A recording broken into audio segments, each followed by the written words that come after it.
La destruction de la ville de Paris, une hypothèse. Vous trouverez donc dans la description de cette vidéo un ensemble de prophéties qui annoncent la destruction de la ville de Paris. Mais pas seulement.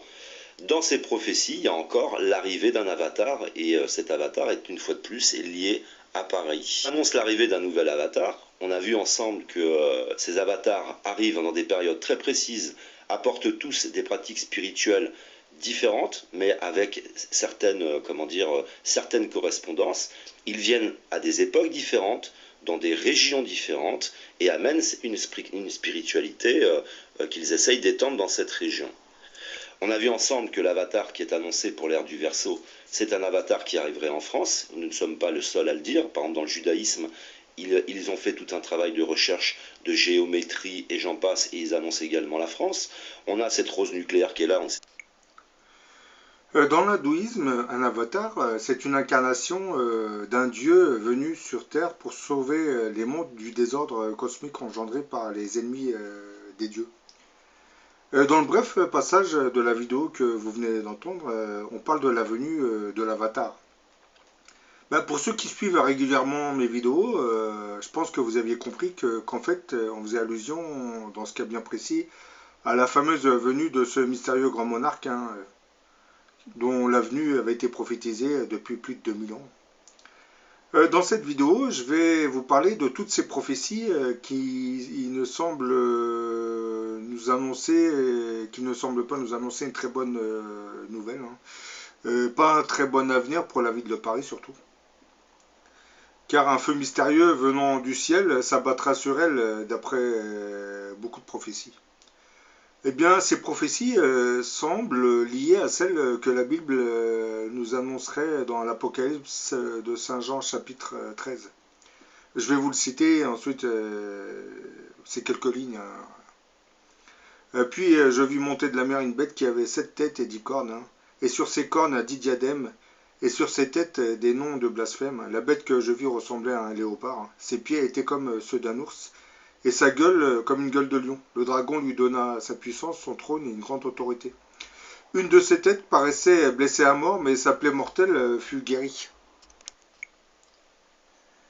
Dans une précédente vidéo, j'expliquais que la création du G7 sera en fait la concrétisation de cette prophétie biblique dans le monde actuel. Les 7 présidents des 7 puissances les plus industrialisées composeraient en fait les 7 têtes de ce monstre de l'Apocalypse. On nous explique que dans la prophétie, que l'une de ces 7 têtes serait blessée à mort. Je pense que là, on doit faire probablement allusion à la présidence française, dont le pays, d'après les prophéties, plongera dans une guerre civile dans le futur. Et par cette hypothèse, on peut comprendre beaucoup mieux les prophéties qui vont suivre. Par exemple, Marie-Joseph Levadoux, 1832-1908, qui était complètement illettré, dicta ces différentes prophéties. L'une d'entre elles semble concerner la ville de Paris. Je vous la cite. Notre Seigneur me dit, avertis mon peuple, et s'il ne tient pas compte de mes avertissements, je le frapperai, comme j'ai frappé Sodome et Gomorre. J'ai vu Paris rempli de sang, des monceaux de cadavres. J'ai vu aussi au milieu d'une vaste plaine noirâtre une borne sur laquelle était écrit « Ici était Paris ». Un autre visionnaire du nom de Bergy disait que ces ténèbres sont épaisses, ô mon Dieu, que ce feu est dévorant. Je vois tout consumé, protéger ces pauvres enfants, ils étouffent au milieu des flammes.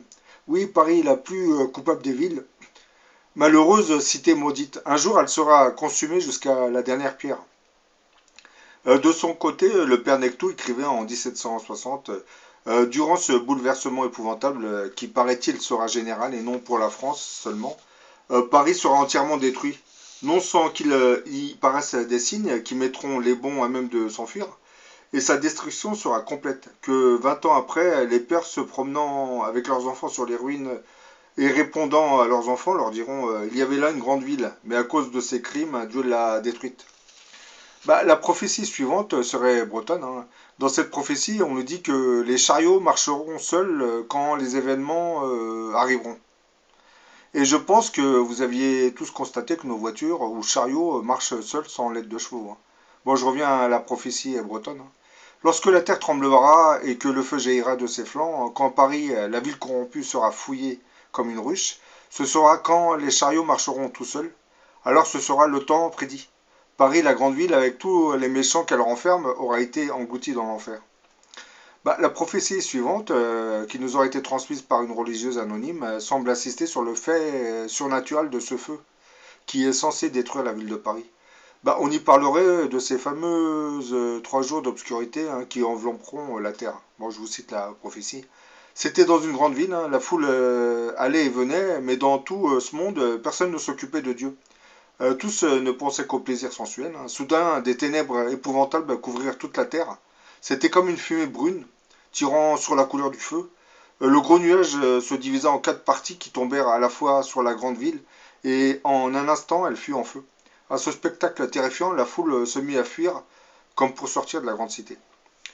Et une autre prophétie qui semble nous dire que ce feu qui détruira Paris se déclenchera probablement pendant ou après ces 3 jours d'obscurité. Paris sera détruit. Le feu qui tomba sur Sodome et Gomorrhe tombera aussi sur cette ville. Et pour la détruire, le ciel s'unira à la terre pendant 3 jours. Paris sera enseveli sous une pluie de soufre et on n'y verra plus que des précipices. Cette ville ne sera plus jamais rétablie. Dans les prophéties suivantes, il semblerait qu'un ange ordonnera le déclenchement de ce feu mystérieux sur Paris. Cette prophétie nous avait été transmise par de Marie Lateste. Je vis l'ange exterminateur planer sur la grande ville. Il me semble être dans une grande place de Paris. Au milieu de cette place, je vis un jeune homme sur une petite colonne. Il était revêtu d'une robe rouge. Il portait un diadème sur la tête. Il tenait son sabre dans le fourreau et un arc entre les mains. Ses regards étaient foudroyants et sa bouche prête à lancer des menaces. Je vis inscrit au-dessus de sa tête, en caractère de feu, l'ange exterminateur. Ô Paris, ville exécrable, depuis longtemps tu mérites mon indignation.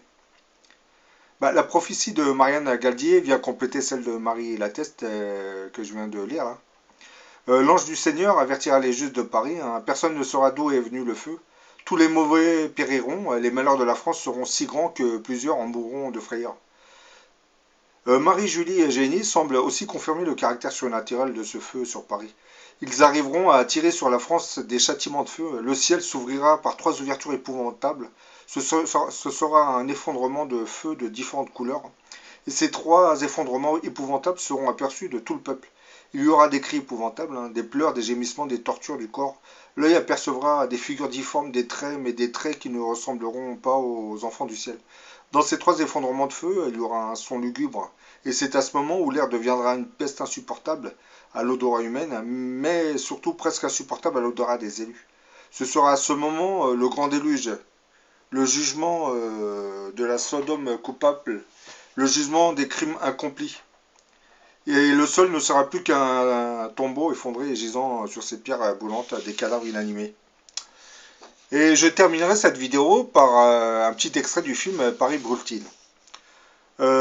Pourquoi ils auraient pu intituler ce film La libération de Paris, mais alors pourquoi avoir choisi le titre de Paris brûle-t-il? J'en sais trop rien. Et ce film a été réalisé en 1966. Je ne sais pas si vous vous souvenez de l'une de mes vidéos, je parlais de la prophétie bouddhiste qui faisait allusion à l'arrivée du Maitreya, l'instructeur mondial, quelques années après la fin de la Deuxième Guerre mondiale. C'est-à-dire, ils avaient mis une fourchette entre les années 40 et les années 2000. Et beaucoup de choses se déroulent entre les années 65, 66, 67 et 68. C'est étrange tout de même, mais bon. Bon, maintenant, je vous fais montrer un petit extrait du film. Pas d'armes? Alors, allez vous coucher.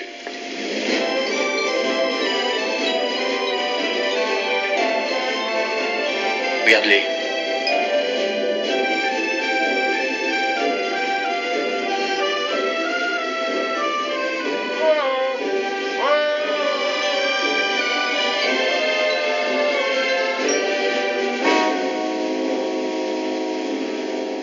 On a qui s'amène, je le dis, t'énerve pas. Laisse-le venir.